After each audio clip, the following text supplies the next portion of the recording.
The Epstein Files are millions of pages of real court and investigation documents connected to this guy, a wealthy financier who was arrested for running a sex trafficking network involving underage girls, and parts of those files were released again recently. Despite the name, the Epstein Files aren't a single document. They're a massive archive: court filings, emails, flight logs, testimony, financial records, investigative notes, documents collected over many years by the courts and the Department of Justice. Technically, it isn't just a list, it's thousands of pages of unsealed court records from a 2015 lawsuit, a glimpse into a shadowed world that was never meant to be fully seen.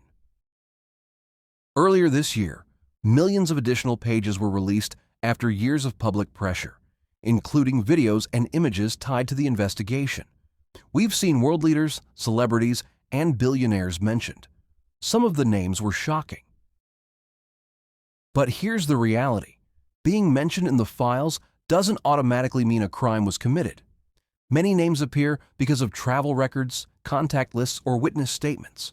Courts still require evidence, and due process is ongoing, meaning investigations are still happening, and anyone found responsible will face consequences. I'd heard about the Epstein Files for years and never really paid attention. Maybe I'm the only one, but seeing them resurface like this recently made me curious. So if you were like me, now you know. Anyway, yeah, that's it.